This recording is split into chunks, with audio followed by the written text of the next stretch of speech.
Olá, tudo bom? Bom, hoje a gente tem mais uma live do Núcleo de Estudos em História Oral, né, da rede do Núcleo de Estudos em História Oral.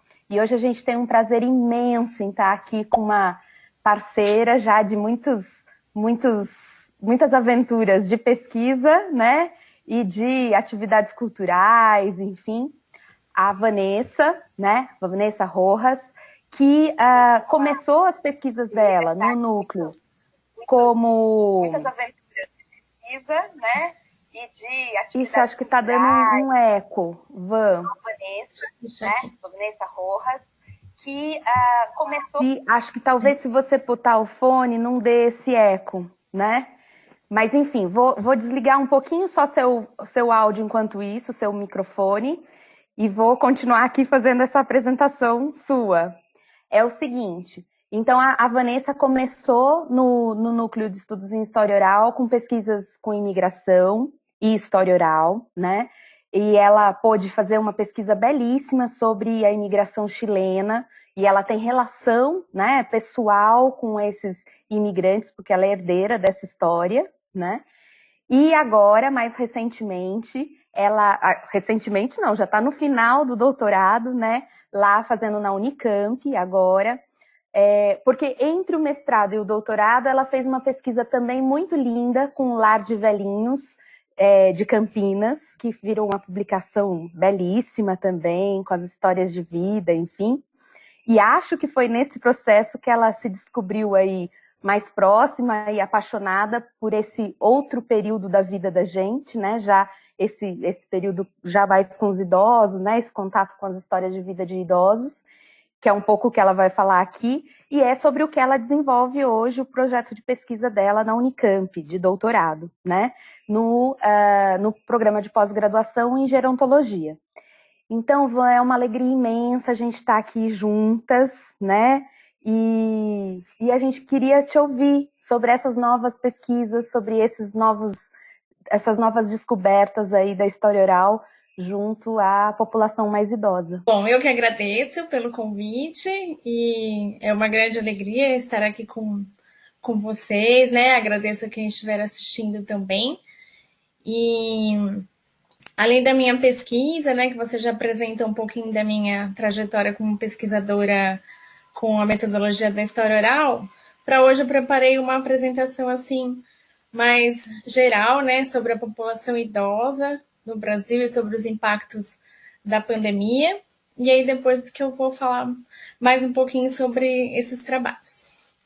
Então, primeiramente eu pensei em uma apresentação mais conceitual, né, relacionada à população idosa. O termo idoso, ele tem um sentido cronológico, né, uma definição da OMS, Organização Mundial da Saúde, e considera-se pessoa idosa a pessoa que tem a partir de 60 anos ou mais de idade, né? Então, esse é um critério cronológico.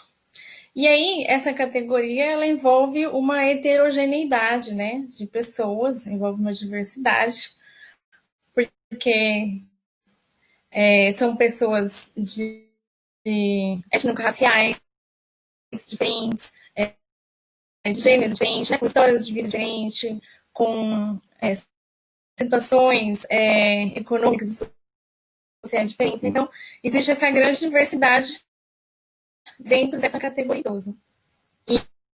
E atualmente fala-se muito no envelhecimento da população brasileira, que trata-se também de um fenômeno mundial, né, o envelhecimento. Ele é decorrente da redução dos níveis de fecundidade, da redução dos níveis de mortalidade, né, o que gera uma maior proporção de idosos na sociedade. E em meio a esse processo, a gente tem observado também um crescimento da população muito idosa, né, os chamados idosos longevos, que são aqueles que têm 80 anos ou mais de idade, né? Então, aumenta a proporção de idosos e aumenta também o tempo de vida, vivido pelas pessoas. Essas mudanças demográficas, elas trazem consequências, né, que têm que ser pensadas.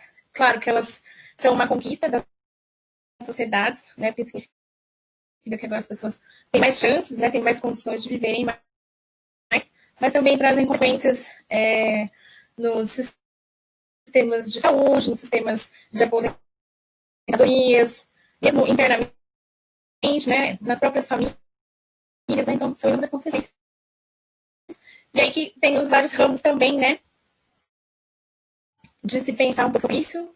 Aí que tem a gerontologia, né, que é uma disciplina que estuda a velhice, envelhecimento dos idosos, né. Então é muito importante que a gente esteja aqui falando sobre isso nesse momento, né, que a gente está vivendo agora também da pandemia, né, do novo coronavírus, porque alertou-se, né, que as pessoas idosas elas estão mais propensas a desenvolver, né, uma situação agravante da doença, ou também tem mais chance de morte, né? Então, muito tem se falado sobre isso agora.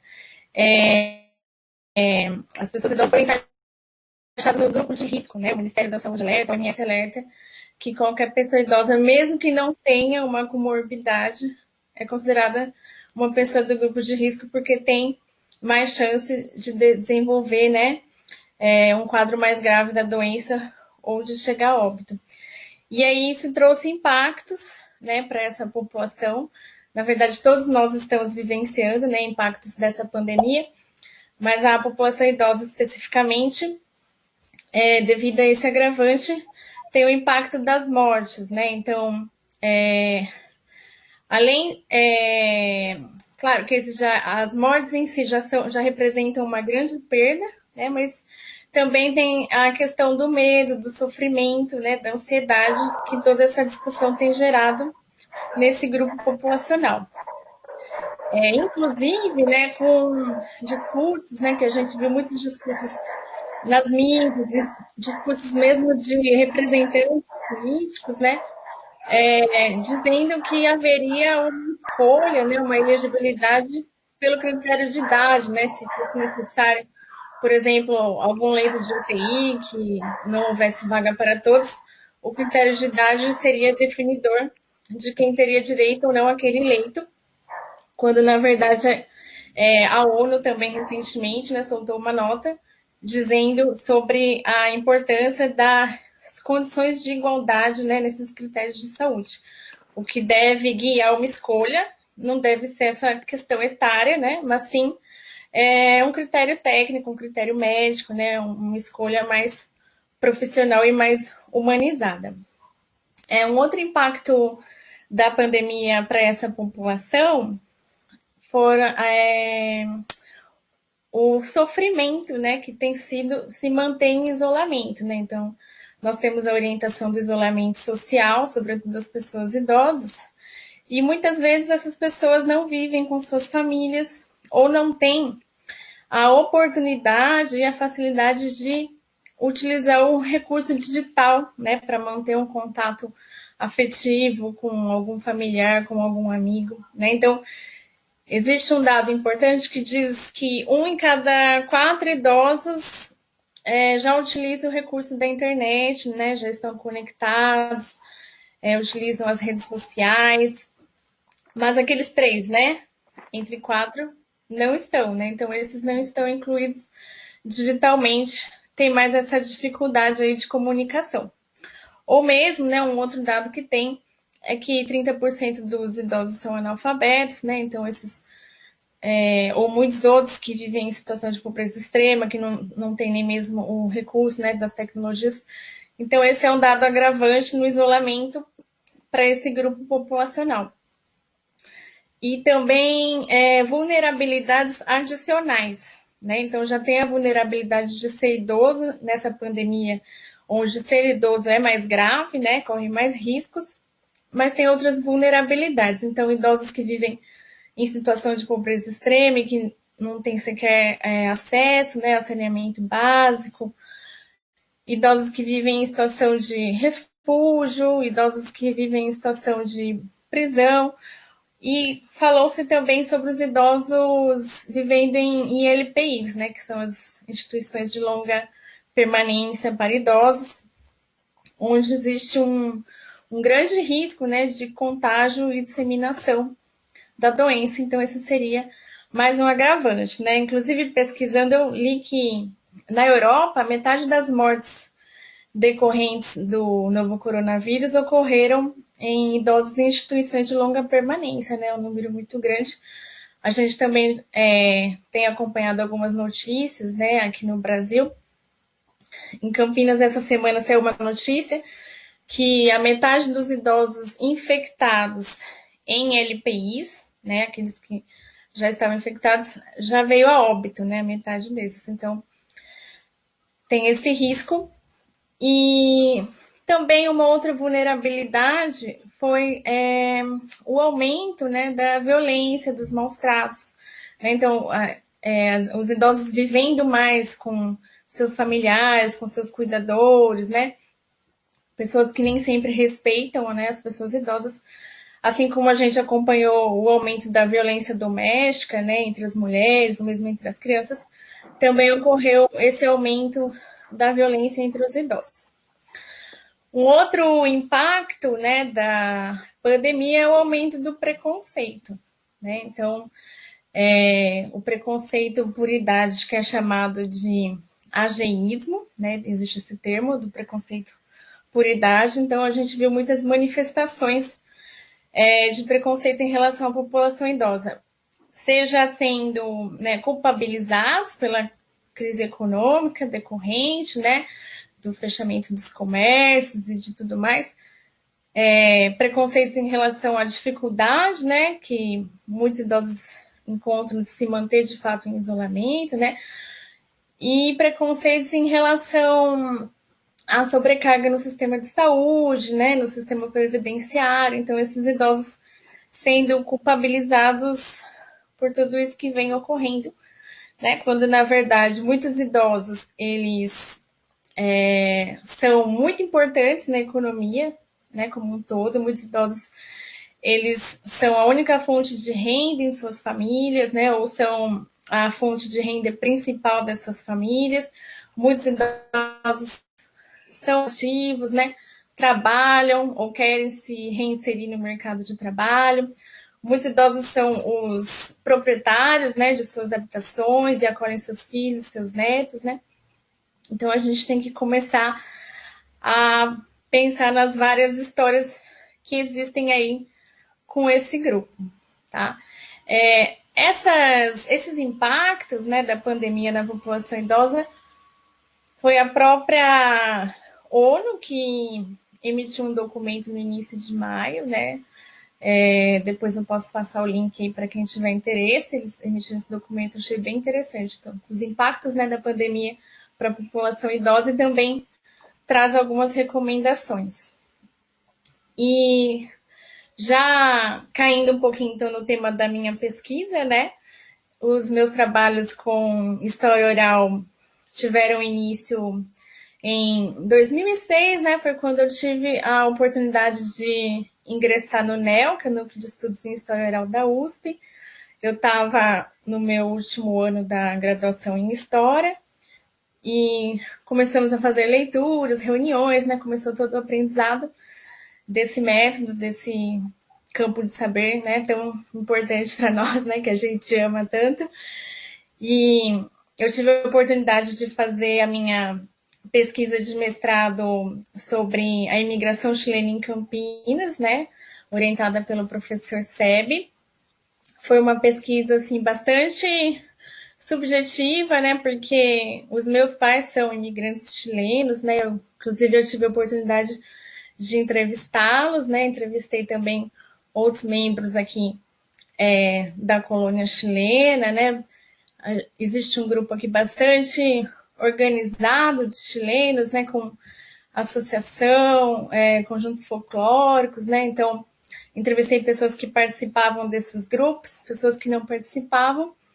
E a história dessa imigração, então, né? Foi isso que eu estudei no meu mestrado, que depois foi publicado pela editora.com no formato e-book, né? Eu vi que outro dia o André Gataz, ele estava aqui participando de uma live também, né? Falando sobre a importância da publicização das histórias de vida, né? Então, foi um trabalho, assim, muito importante, né? Que eu fiz, assim, que eu gostei muito, né? Eu acredito assim que bastante pessoas gostaram também, né? Ele se encontra disponível a tese no portal da USP, né? Portal de teses, tem o e-book também que pode ser baixado gratuitamente. E depois, assim que eu finalizei esse trabalho, eu dei início a um trabalho de histórias de vida de idosos moradores do Lar dos Velhinhos de Campinas, que resultou na publicação de um livro. Tá aqui, ó, peguei o livro, deixa eu ver se aparece esse, não sei se dá para ver bem, né? Vou ampliar você aqui, calma aí, para botar só você, para aparecer. Ah, não, tá bom assim. Mostra o livro. Eu tinha separado vários, acabei mostrando só esse daqui, vários. Bem. Então, esse trabalho, né, teve início em 2012, em 2014 a gente fez a publicação, né? E aí a instituição Lar dos Velhinhos de Campinas conseguiu o patrocínio com uma empresa farmacêutica, a MS. E aí foi muito legal porque, além de trazer essas 4 histórias de vida, 2 homens e 2 mulheres, né, 4 idosos moradores lá da instituição, então além de ampliar a sensibilidade, né, sobre essas trajetórias, então além de ter essa obra também, o valor financeiro do livro, né, que foi patrocinado e que as vendas foram revertidas para a própria instituição, né, e se tratando de uma instituição filantrópica, seria uma devolução importante para eles também. E depois, com esse trabalho, né, sentindo a necessidade de ampliar as reflexões, né, me sentindo atraída com esse tema, com o tema da instituição, que é uma instituição centenária na cidade, né? Ela foi fundada em 1904 como asilo de mendigos, né? Esses eram os termos usuais da época. Em 1905 foi inaugurada como asilo de inválidos, na década de 70 que alterou-se o nome para Lar dos Velhinhos de Campinas. Então, uma instituição que tem uma trajetória histórica longa, né? E que, inclusive, no meu doutorado agora eu pesquisei documentos, né, relativos a essa trajetória, sobretudo esse início, né? Encontrei bastante documentos no Centro de Memória da Unicamp, o CMU, em bibliotecas, e na própria instituição eles têm um arquivo organizado lá dessa documentação. Eles têm, inclusive, um espaço museal, né? Então, eu também tive acesso a toda essa documentação escrita, iconográfica. E, para trabalhar mais a atualidade, eu fiz entrevistas de história oral com idosos residentes, né? Então, no total, eu entrevistei 10 idosos, foram 6 homens e 4 mulheres. E aí entrevistei também funcionários e voluntários, né? Então, essa instituição que tem essa trajetória histórica longa e importante, ela também tem uma atuação social importante na cidade, né? É uma ILPI que acolhe aproximadamente 100 pessoas idosas em condições de vulnerabilidade econômica e ou social, né? Ela tem uma equipe grande de funcionários especializados, tem terapeuta ocupacional, educadora física, os gestores, nutricionistas, fisioterapeuta, até médico, né? Então, tem toda uma equipe aí para tentar fornecer uma melhor qualidade de vida, né, aos seus moradores. E tem também uma equipe grande de voluntários, né? Então, além daqueles 10 idosos, eu entrevistei 6 funcionários e 5 voluntários. E aí a construção, né, com todas essas entrevistas, de como que é o funcionamento da instituição na atualidade e como que as pessoas vivenciam a instituição, né? Então, principalmente as pessoas idosas que vivem ali, a gente observa uma grande diversidade, né? Diversidade étnico-racial, diversidade de condições de saúde, diversidade de trajetórias mesmo, né, de situações econômicas, e que tem em comum agora a velhice institucionalizada, e que cada um tem as suas opiniões, né, suas opiniões sobre os aspectos positivos, os aspectos negativos da velhice ou da vida na instituição. né, os funcionários que também trazem aí as suas opiniões sobre os seus trabalhos, né, e os voluntários que também apontam aí a importância, né, do voluntariado para eles, né, tanto para quem recebe quanto para quem se dá, né. Então, esse trabalho está quase concluído, né, eu dei início em 2016 e eu estou finalizando agora, estou na fase final da escrita, né, então essas são algumas das conclusões que eu apresento e além das entrevistas, né, das narrativas, eu utilizei também o recurso de fotografias, né. Agora no doutorado a minha orientadora é a professora Olga von Sinson, né, da Unicamp.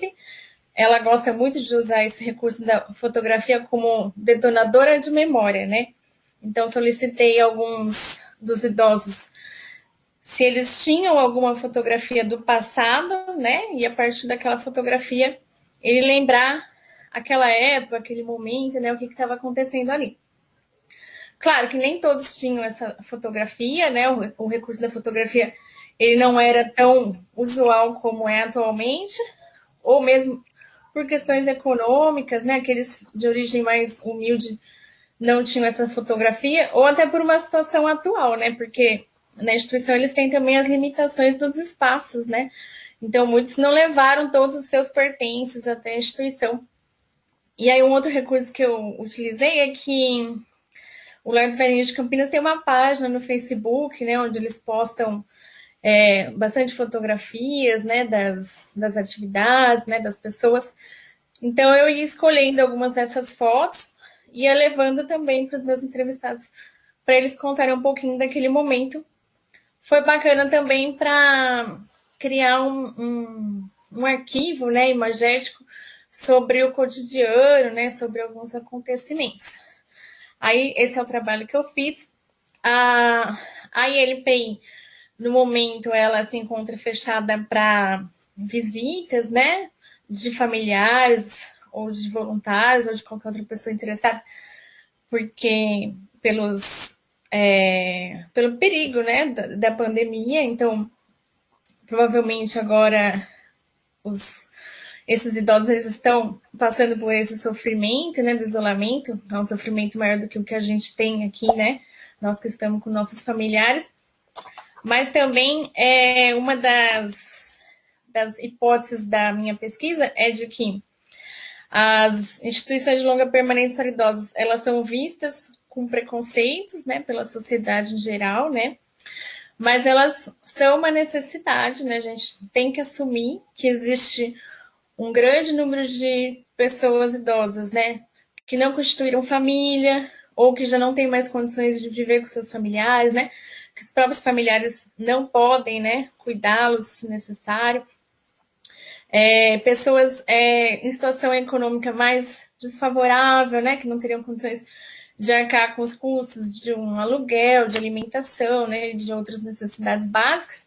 Então a gente tem que assumir que existe esse grupo que precisa das instituições, né, e parar de olhar com esse olhar preconceituoso também, né, é um asilo, coitadinho, né, é carente, quando não é bem assim, né, eles estão felizes, eles têm as suas críticas, né, mas eles estão felizes, eles vivem bem ali, né, eles são bem tratados, e é uma necessidade da sociedade agora, né, que a gente tem que pensar essa nova realidade, né, da pandemia, como melhorar isso, né, frente a essa nova realidade que a gente não sabe quanto tempo vai durar. Então, é um pouco isso, né, eu também sou professora da Rede Municipal de Campinas, né, desde 2010, dou aula para o Ensino Fundamental 2 e para a Educação de Jovens e Adultos, e aí eu já desenvolvi alguns trabalhos também com outra professora, inclusive, né, uma amiga minha, Mônica. A gente já fez alguns trabalhos interdisciplinares e intergeracionais, né, de levar os alunos da escola até a instituição, né? Então, como eu disse a vocês, lá tem um espaço museal e aí todos os anos tem a Semana Nacional de Museus, né? Então, é um momento que eles abrem, né, esse espaço museal para receber escolas. E era um momento, assim, muito bonito, que também não pode mais acontecer agora, né? Quando os adolescentes, os jovens iam até lá, né? Visitavam esse espaço, né? viam objetos antigos, né, para eles antigos, um toca-discos, né, uma TV daquela quadradona, né, e conversavam com os idosos e se abraçavam e trocavam afetos, né, era uma relação assim surpreendente, né, que agora nesse momento também, né, esse ano não aconteceu a semana de museus, mas esse é uma dica, né, de um trabalho até que eu deixo para os professores, né, para os educadores de realizarem com seus alunos, né, de valorização dos idosos, né, de proporcionar esse contato e essa troca de conhecimentos intergeracional. É um pouquinho isso que eu tenho para falar. Ah, Vanessa, ó, muito obrigada, né, por esse começo de conversa, porque tem um monte de pergunta aqui. Eu vou ler algumas perguntas e depois não sei se a Andrea quer fazer perguntas também, mas assim, bom, tem um monte de gente aqui, Marcela, Fabiola, a Márcia, o Diógenes aqui assistindo a gente, dos conhecidos. E tem pessoas também que eu não conheço. Ah, Vanessa, a outra Vanessa, né? E a Vanessa Generoso, ó. Enfim. E daí, Astrid Rojas. A minha irmã. Ah lá, sabia que era uma torcida assim. Bom, mas daí dessas pessoas, enfim, tem algumas perguntas. Acho que uma primeira que está aqui, ó, é a da Marcela, né? Pensando aí a importância de ouvir as pessoas e as demandas, né, que a vida dessas pessoas mais idosas apresentam, né? E daí acho que a gente podia pensar isso, como que isso se relaciona com as suas pesquisas, né? O que você vem aprendendo a partir dessa... Tem uma coisa que você acabou de falar que eu acho que é muito legal, que assim, a gente tem um preconceito em relação a essas instituições de longa... em que eles ficam por muito tempo, né? Longa permanência, enfim. E você falou assim, ó, não é assim para todo mundo, né? Enfim, quais são as demandas, de repente? Qual, né, importância? Quais os aprendizados que você teve com essas entrevistas? Bom, eu percebi como que a trajetória de vida, né, de cada entrevistado, como que ela influencia também nas opiniões atuais, né? Então, por exemplo, um dos entrevistados que teve uma origem muito humilde, ele era nordestino e veio em caminhão de pau de arara para Campinas, né? Então ele passou por situações extremas, né? Até mesmo situações de fome. E para ele hoje a instituição é um lugar que ele só vê aspectos positivos, né? Ele não vê nenhum aspecto negativo. Ele tem uma alimentação adequada, né? Ele tem um quarto confortável. Depois aqui ele teve uma vida adulta mais confortável, né? Ele trabalhou, inclusive ele é aposentado, mas ele tem essa vivência, né? Ele tem essa experiência que ele traz da trajetória de vida dele. Enquanto que também teve uma entrevistada que já teve uma condição econômica mais favorável, né? Ela foi até professora de balé durante muitos anos, né? E já ela pode ver a instituição com mais críticas. Na verdade, ela não vê com muitas críticas, mas ela não gostaria de estar ali, né? Então, a gente tem essas posturas também, né? Apesar de que eles estejam sendo bem tratados, bem acolhidos, tem muitos que falam abertamente que não gostariam de estar ali, mas que não tem outra opção, né? E aí eles vivem bem ali, apesar das críticas, né? Então, surgiram demandas, assim, em relação à alimentação, né? Alguns reclamaram da alimentação, outros disseram que eles reclamam à toa, que são 5 refeições por dia, né? Que são refeições de qualidade. Reclamações relacionadas à falta de privacidade, né? Que os quartos são coletivos, né? Então, em alguns momentos acontecem alguns conflitos, né? Mas eles mesmos reconhecem que até no âmbito de uma família saem os conflitos, né?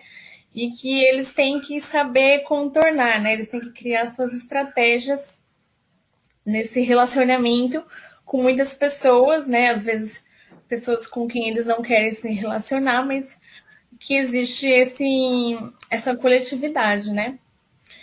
E essas são algumas das demandas que eu Vanessa, percebi nas eu queria, entrevistas. queria falar, dar oi aqui para você, né? Dizer que é uma alegria ouvir você falar, a gente que te conhece já há tantos anos, né?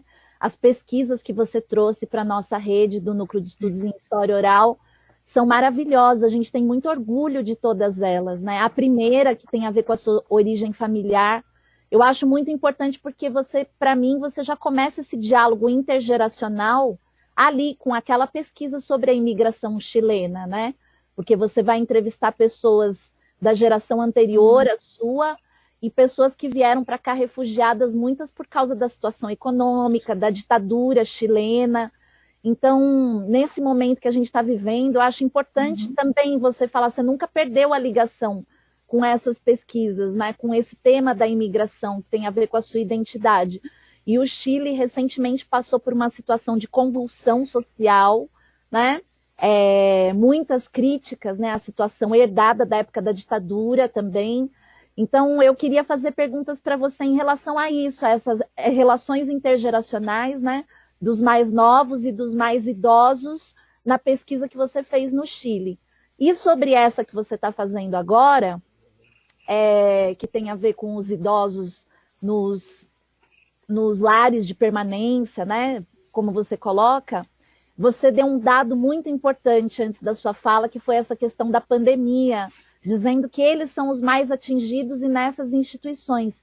Eu vi, acho que essa semana, aqui nos Estados Unidos, que é o país que mais tem casos, né?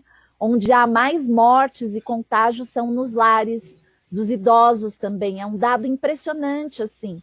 E daí a importância, a relevância da sua pesquisa quando mostra um lugar que é humanizado, em que há uma política pública, né, que é feita de forma correta, que os idosos eles não vivem ali como se fossem num depósito. Então, eu estou colocando tudo isso, Vanessa, porque eu queria te perguntar o seguinte, você que está estudando gerontologia, hoje o pessoal acha que não tem mais uma única categoria de idoso, né? Você tem, dentro dessa categoria idoso, você tem várias gerações também, né? Você tem os idosos mais novos, os idosos mais velhos, isso também cria gerações, né, relações intergeracionais dentro da própria categoria de idoso. Então, a minha pergunta é como que você vê isso através das entrevistas, né, das histórias de vida? Como que acontecem essas camadas de história pública e comunitária que vão se formando ali, tanto em relação à perspectiva da história individual, quanto em relação à coletividade, né? A região onde vocês estão, a história de São Paulo, a história do Brasil. Eu acho muito importante mostrar essa complexidade. Vou te dizer por quê, Vanessa. Eu adoro entrevistar pessoas idosas, sempre gostei, assim como as várias pessoas aqui da Rede NEL, né? A gente gosta muito de manter e cultivar essa relação intergeracional. E uma vez, um colega meu do curso de História, uma pessoa que eu admiro muito, um grande profissional, ele desqualificou o nosso trabalho, falou uma coisa que eu não me conformo até hoje. Ele falou assim, esse negócio de vocês fazerem história dos velhinhos, fazem todos os velhinhos ficarem bonzinhos, entenderam? Parece assim, desaparecem as contradições, sabe? Os velhinhos são sempre coitados, entendeu mais ou menos a crítica que ele quis dizer? Ou seja, que a gente ouvir as histórias era uma forma de heroicizar, né, os idosos, entendeu? De chapar as contradições. E aí eu respondi para ele, eu queria saber sua opinião, mas eu falei assim, muito pelo contrário, ouvir os idosos traz uma complexidade do que é a dimensão humana, as contradições em cada fala. Você tem as contradições, você tem uma pluralidade de percepções, de complexidades, né? Muito maior do que você fazendo uma história tradicional. Então eu queria saber sua opinião, Vanessa, nós que já conversamos em vários eventos sobre esses assuntos, mas eu acho sempre bom a gente destacar, né, e dar exemplos das histórias que você ouviu. Porque as pessoas acham, esse trabalho de ficar ouvindo velhinho, desqualifica a gente, desqualifica o pessoal da assistência social, porque fala, isso é coisa de assistencialismo, sabe? Não percebem a importância disso como um direito humano e como política pública. Então, queria que você falasse mais sobre isso, por favor. Tá. Bom, sobre a imigração chilena, né, essa questão intergeracional, eu observei de uma maneira mais sutil, né, as heranças, né, que transmitidas, então, dos mais velhos, né, para os mais jovens.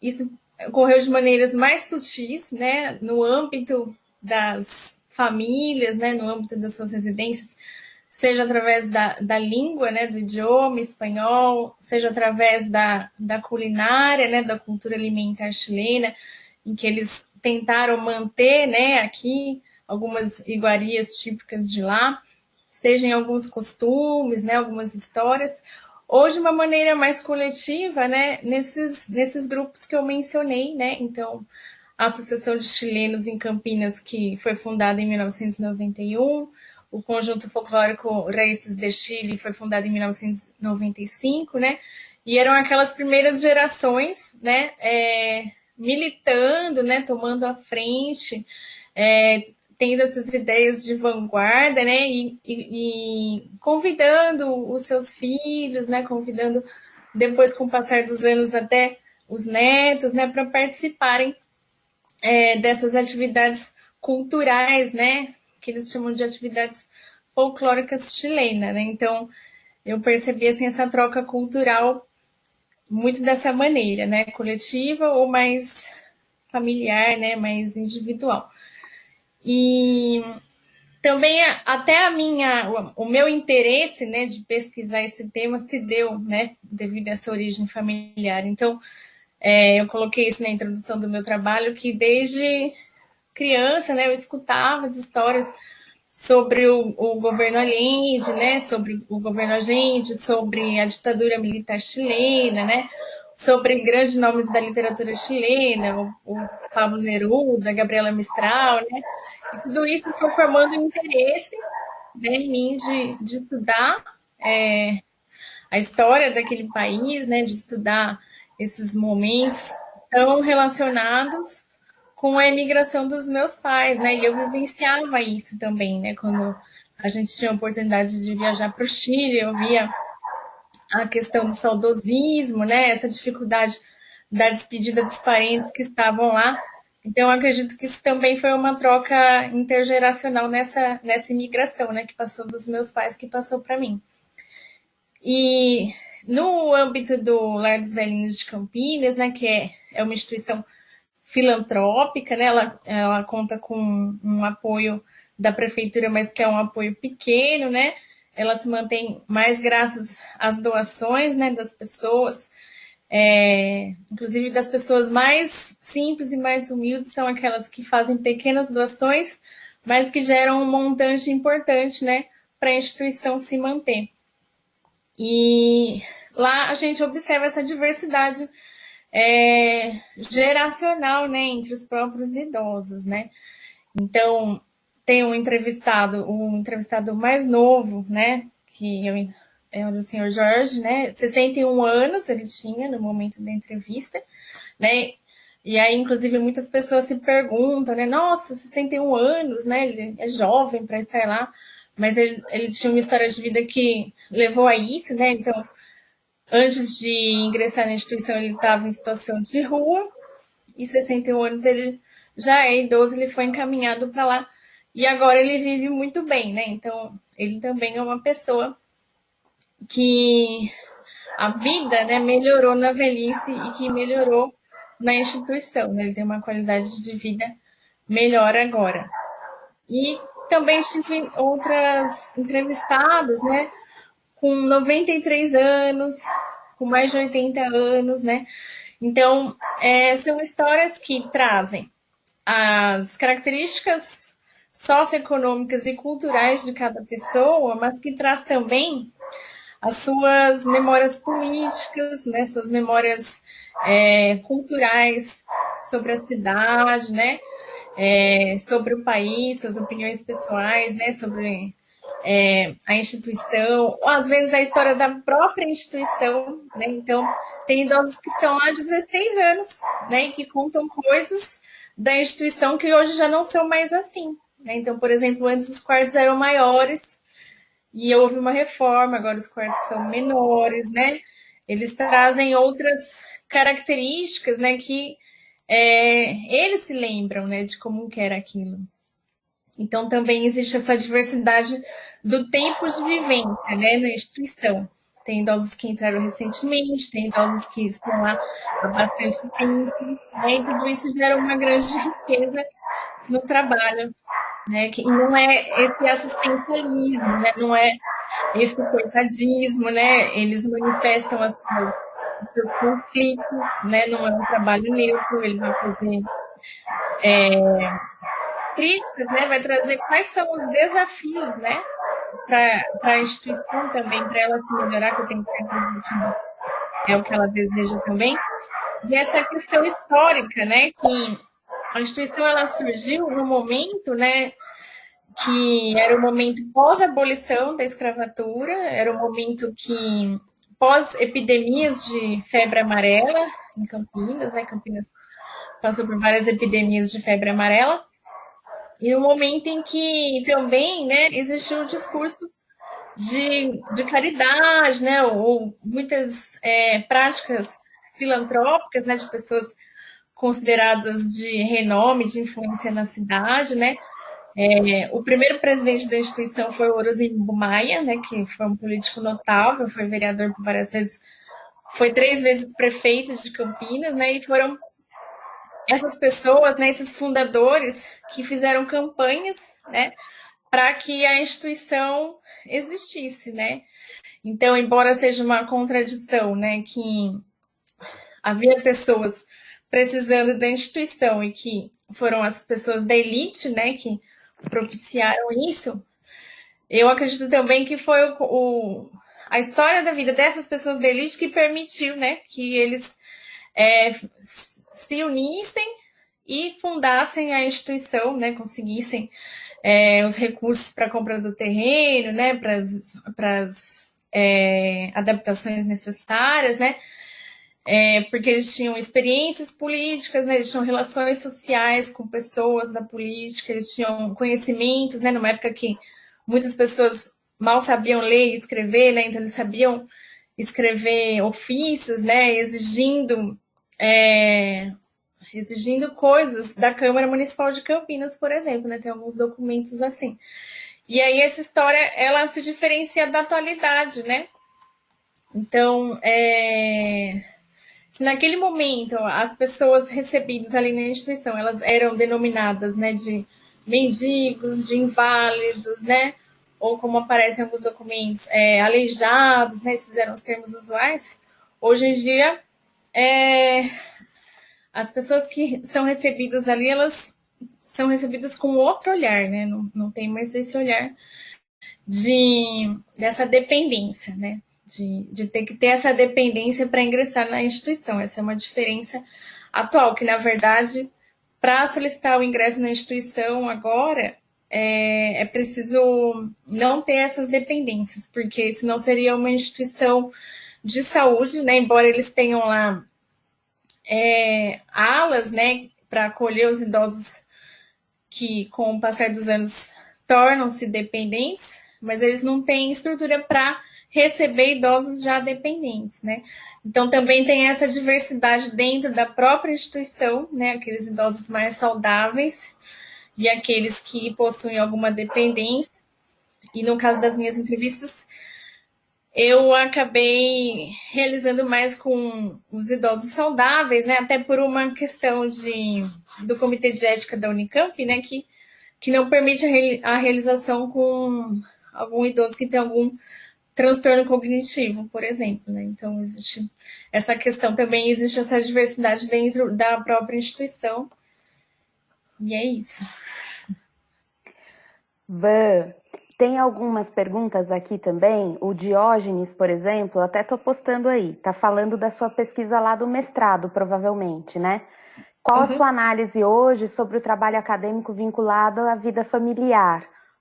Você conseguiria falar alguma coisa? Daí, vou já falar todas aqui, hein? Tem uma outra que é da Fabiola, que está falando aí, né, da coisa dos detonadores de memória que você colocou, né, que a Olga von Simpson chama assim, e a gente no núcleo acaba chamando de objetos biográficos, né, de uma forma mais ampla, não só se referindo à fotografia. E se você conseguiu estabelecer algum diálogo, né, entre essas terminologias, esses conceitos, enfim. Por enquanto, vou deixar essas duas. Vamos ver outras aqui. Tá. Essa questão da fabíola, já tinha pensado sobre isso, mas eu não escrevi sobre isso ainda, né? Vou anotar para escrever agora. E a questão do Diógenes, né? O que eu pude perceber da pesquisa do mestrado, né? Que um movimento macro a gente pode observar também em um estudo micro, né? Que é isso que a gente faz em história oral, né? A gente observa questões históricas coletivas, né? Com histórias individuais, histórias que se somam, histórias que apresentam semelhanças, diferenças, né? E que a gente vai vendo os argumentos depois em nossas análises, né? Acredito que é um pouco isso. Não sei se vocês querem completar. Viu, Vanessa? Eu achei muito importante a lembrança aqui da Fabíola e na sua fala primeiro do trabalho da professora Olga von Simpson e o professor José Carlos Sebe Bonmei, que sempre está aqui com a gente. Hoje ele não pôde estar, que ele tinha outro compromisso, mas ele sempre manda um beijo, um abraço, né, uma lembrança. Mas é muito legal você ver essa geração, né, de professores idosos também, hoje, que são precursores da história oral, né, de todo o trabalho de desenvolvimento em âmbito nacional e internacional, né, desses procedimentos, essa ligação e essa discussão que eles têm sobre o papel das fotografias, o papel da oralidade. Com certeza você vai ter que escrever sobre isso aí, o pessoal cobrando já, o que a nossa geração pensa do legado dos debates, né, e dos ensinamentos desses grandes professores, nas pesquisas que a gente veicula, né? O seu trabalho nessa parte de fotografias, para nós, sempre foi primoroso, maravilhoso. Quantas vezes você mostrou essas imagens e as histórias relacionadas a elas, que nos emocionaram muito. E eu acho que uma coisa que a Andrea coloca, que é muito importante a gente, nesse momento, e na sua fala em especial, e eu vejo provocações aqui da Márcia, né, falando dos guardiões e guardiões da memória e do conhecimento, né, nas comunidades, enfim, indígenas mais nativas do Brasil, né, as pessoas que iniciaram a história desse país, e o respeito que eles têm, e de repente dentro da nossa sociedade ocidental, branco, capitalista, enfim, a gente tem um outro comportamento em relação a essas pessoas, né? Como você mesma apontou aí, precisando de mediações, né? Bastante claras de políticas públicas, né? De posicionamento da ONU e etc., né? Para evitar esse preconceito ao idoso que você, né, posiciona aí e aponta aí. E eu fico pensando, né, que muitas vezes dentro da academia a gente também incorre em apagamentos, né, dessas heranças de conhecimento que recebemos, né?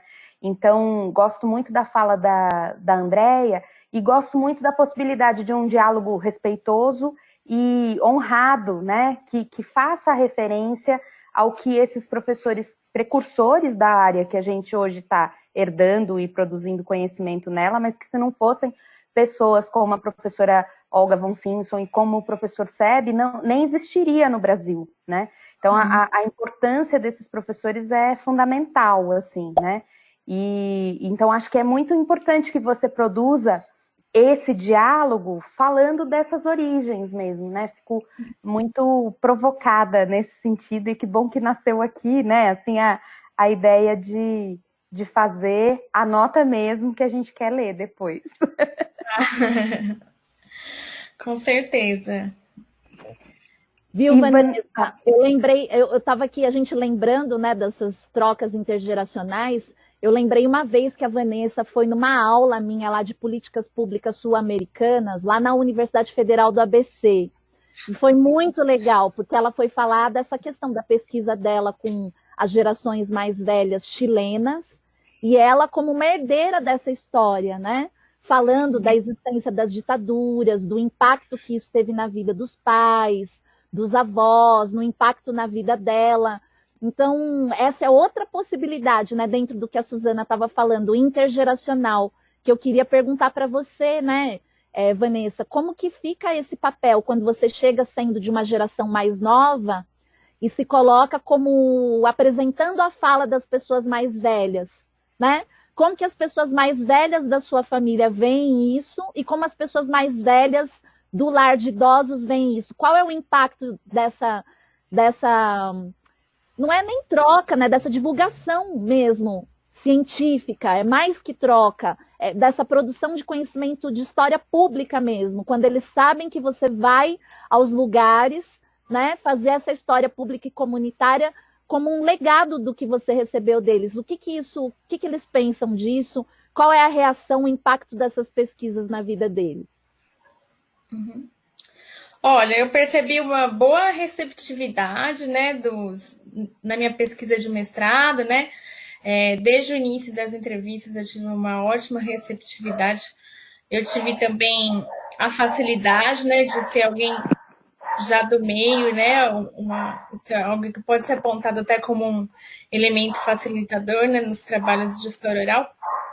E depois eu tive uma receptividade muito grande, eu percebi que talvez mesmo de agradecimento, né, por valorizar essas histórias, né, porque a imigração chilena não é um tema muito estudado, né, assim como, por exemplo, a imigração italiana, né, e então até mesmo um agradecimento de publicizar essas histórias, né, de evidenciar essas trajetórias e de demarcar, né, as histórias também dos grupos coletivos, né, que constituíram-se aqui em Campinas, né, de ficar demarcado isso academicamente, historicamente, né. Então eu percebi uma grande receptividade, né, só aspectos positivos. E atualmente, né, das entrevistas que eu realizei, por ser o local também um local muito procurado por estudantes, né, de várias graduações, em vários níveis, eles já estão até acostumados, né, a dar entrevistas e às vezes até mesmo cansados, né, dessa prática de serem novamente procurados, né? Muitos gostam muito, outros já em algumas vezes demonstravam cansaço ou até mesmo desprezo, né? Porque houve trabalhos de pessoas que já foram até a instituição e que não retornaram, né? Depois com o trabalho finalizado, né? Que é aquilo que é tão importante para nós, né? A questão da devolução, né? A devolução dos resultados. Então, em muitos casos, eles já se sentiram usados, né? E aí a gente conversa, né? Explica, mostra que é diferente e cria aí um elo, né? Que é um elo de muitos dias, né? De muitos meses e que tudo isso depois também reflete nas nossas entrevistas, né? E no produto final, eu acho, para eles também, né? De se verem valorizados em uma sociedade que despreza os idosos, né? Então, é uma sociedade que despreza suas memórias, né? Eles, de repente, se veem valorizados, percebem, né? Que eles têm coisas importantes para contar. E eu acredito que para a instituição também, né? Demonstrando os seus aspectos positivos, né? O trabalho que ela realiza e a importância na cidade, né? Ou até mesmo no país. E aí eu penso também mais amplamente, né? Porque eu digo aqui que a gente tem que admitir que as instituições de longa permanência para idosos, elas são uma necessidade, né, para um grupo populacional, embora sejam vistas com preconceitos, mas a gente também tem que ter cuidado, né, que não se trata de incentivar a instituição, né, generalizada. Claro que sempre que o idoso puder estar com sua família, se ele tiver família, se houver estrutura para isso, é bom, né, que o governo também tem que ter outras políticas, né, políticas de atendimentos domiciliares, né, políticas que auxiliem os cuidadores familiares, né, que também é um trabalho bastante difícil, né? E também a gente pensar que tem muitas instituições que não são regulares, né? Que não ofertam, de fato, um serviço adequado, né? De qualidade. Então tem que ter todos esses cuidados, né? Quando se fala sobre esse assunto. É um assunto bastante complexo. Vanessa, tem uma pergunta aqui da Caroline Silvério, que ela vai falar se você sentia que nessas entrevistas né, de pessoas que já tinham dado várias vezes entrevistas e já tinham narrativas cristalizadas. E daí eu vou emendar nessa também uma outra pergunta da Ininha sobre o lar, como que está hoje, né, a questão lá com a questão da doença. Você falou que tem se tomado precauções e etc., mas como que está, se você chegou a falar com alguns dos seus entrevistados e etc., sobre qual é a perspectiva deles em relação a essa doença. E daí eu falo isso em cima de base de pessoas da minha casa, que já estão idosas, não sei o que estão muito deprimidas mesmo, com muita dificuldade de lidar com esse isolamento, mas não só com isso, mas com medo mesmo da doença chegar a elas, né? Então, assim, se já tem as narrativas cristalizadas e se nesse momento você conseguiu estabelecer algum tipo de contato e qual a perspectiva aí que eles apontam. Uhum. Olha, eu acredito que o nosso método, né, de entrevista é um método diferenciado, né, de outras entrevistas. Então, em alguns casos, eles se mostraram, né,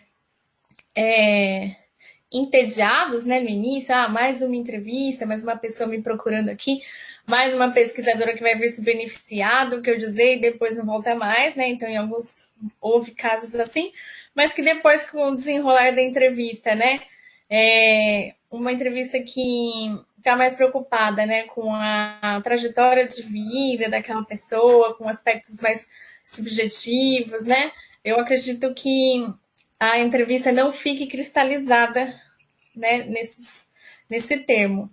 E a instituição, né, logo que começou a pandemia, eles soltaram uma nota, né, que não poderia mais receber nenhuma visita, né, que eles não estariam mais recebendo visitas, reduzindo algumas atividades, né, e eles até fizeram uma campanha, né, pensando nesse sofrimento, né, das pessoas estarem muito isoladas, né, e na solidão também, fizeram uma campanha para quem quisesse fazer um vídeo, né, com algumas palavras, um vídeo aí de apoio que eles passariam lá depois para essas pessoas, né.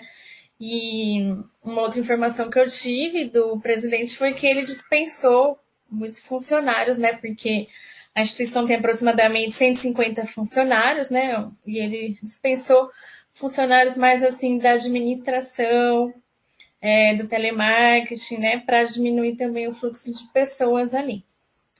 E aí é assim que se encontra no momento. Eu tinha contato por telefone, eu tinha contato com 2 idosos apenas, né? Um deles por WhatsApp, Facebook, a gente conversa sempre, e ele diz que tá tudo bem, né, que tá tudo ok. E uma outra, a outra que eu tinha contato, eu não consegui mais. Eu acho que ela mudou o número, não sei. Tentei conseguir o número dela e não obtive ainda. E os outros, né, como a instituição fica bem próxima da minha casa, e eu vou sempre lá, né, eu ia sempre lá, então não tinha esse contato telefônico, né. Aí não falei com mais ninguém depois disso tudo. E isso mostra um pouco do que você mesmo já falou no começo, né? Que nem todos os idosos têm as facilidades desses usos eletrônicos, né? Ou mesmo uma questão, acho que de condição financeira mesmo, né? Às vezes esses recursos, eles custam um dinheiro que alguns deles não podem não ter, né? Então, tanto pela questão etária, tanto pela questão financeira, muitas vezes esses contatos ficam limitados, né? E é importante a gente ver também isso, né? Lá tem uma sala de informática, então tem idosos que mexem nos computadores, né? Tem um idoso que ele mesmo ensina os outros idosos, e tem aqueles que são reticentes, né? Que já falaram para mim, eu não quero aprender essas tecnologias, eu não quero ter celular. Então tem essa diversidade aí também com as tecnologias. E tem que ter o direito, né? Fale, André. Não, então, ia falar que a gente já sabe que você está terminando o doutorado, né, nessa área tão importante da gerontologia, e que foi uma pesquisa de anos que você fez, mas fica esse desafio, né, com a mudança do contexto e a chegada da pandemia, e todo esse trabalho que você já tem há anos e anos lá, o desafio de fazer novas pesquisas, né, e ouvir as histórias nesse cenário pós-pandemia, né, sobre o período da pandemia, porque a gente acredita que além de toda a parte de construção de um conhecimento coletivo sobre a doença, sobre a saúde, né, das pessoas idosas, esse próprio trabalho de você reencontrar essas pessoas será importante para elas, né, pela ligação que vocês já têm anos e anos. Então fica mais essa tarefa, Vanessa, que você pode juntar seus estudantes, juntar o pessoal da Rede Mel, né, para ir fazer junto com você quando for possível retomar esse contato, que eu acredito que vai ser um trabalho também necessário e maravilhoso quando for feito também. Tem um último comentário aqui, eu não sei se você conhece a Matilde Maria de Magalhães Arena Correia, e ela fala, né, dessa coisa. Para a gente é muito importante essa discussão que a Andrea trouxe, né, da história pública e comunitária e dessas ligações com políticas públicas, com a questão dos direitos humanos, enfim, né. E daí ela fala, né, adorei isso, Van, políticas públicas para atendimentos domiciliares, né, regulamentação, né, de IIPI, é isso? ILPI. ILPI, Instituição de Longa Permanência para Idosos. Inclusive esse termo, né, é uma recomendação da Sociedade Brasileira de Geriatria e Gerontologia, porque antes os termos usados eram asilo, né, e o termo asilo, ele ganhou um sentido pejorativo, né, então muitas pessoas o usam, né, não é errado, mas quando ele é usado, ele tem esse sentido pejorativo, né, de ser um lugar de caridade, de abandono, né, então existe essa outra denominação agora. Bom, eu não sei, a gente tem um prazo mais ou menos de hora que tá dando, mas eu não quero acabar sem antes perguntar se a Andrea tem algum comentário e pedir e ver se alguém aqui no chat quer falar alguma coisa. É a hora, tem muitos elogios a você aqui, depois eu peço para que você leia. E se você quer fazer um fechamento, né, uma última palavra. Eu poderia fechar com a leitura de algum trecho, de alguma narrativa, né? Tem muitos trechos, né? Que são muito bacanas, eu adoro, né? Mas tem um trecho aqui, já que a gente falou sobre o que é ser idoso, né? Que é um termo cronológico, né? Tem também o termo velho, que às vezes as pessoas pensam, ou ele é usado pejorativamente também, mas também no sentido cronológico é aquele que viveu mais desde o nascimento, né? A gente, inclusive, tem a obra da Ecléa Bose, né? Memória e Sociedade, Lembranças de Velhos, né? Que ela faz questão de utilizar o termo velho. E aí aqui tem um trecho, né? Em que ele fala um pouco sobre isso, sobre o que é ser idoso, que eu poderia ler esse trecho para acabar. Pode ser? Então, bom, ele diz assim... foi uma entrevista com o senhor João Batista Signorelli, né? E, entre tantas coisas, ele diz: eu acho que a maior honra é quando a gente consegue chegar na vida como idoso, encerrar a vida como idoso.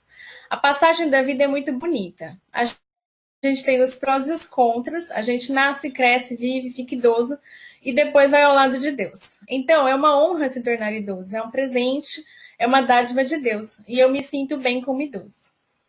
Esse é um trecho, né, que acredito que perpassa essas questões que nós falamos, né, sobre essas questões geracionais, né, sobre o sentimento, né, então enquanto tanta gente vê como preconceito, os próprios idosos se sentem bem, né, se sentem honrados, percebem que eles conseguiram chegar a uma fase da vida que muitas pessoas infelizmente não chegam, né, e é isso. Bom, só te agradecer muito por nos brindar com mais essa história, né? E pelas suas muitas histórias. Obrigada, Vanessa. Eu que agradeço. Muito obrigada. Eu que agradeço. Um prazer estar aqui com vocês duas e ter essa trajetória, né, do Neo na minha vida, assim, sempre presente, né, do professor Tseb, agora da professora Olga também, muito honrada por tudo isso. Nós aqui ficamos com você. Muito, muito obrigada. Um beijo grande. Todo mundo está agradecendo aqui, mandando beijos. Leia o chat, depois você vai ficar muito feliz. Tá. Tchau, pessoal. Obrigada pela companhia.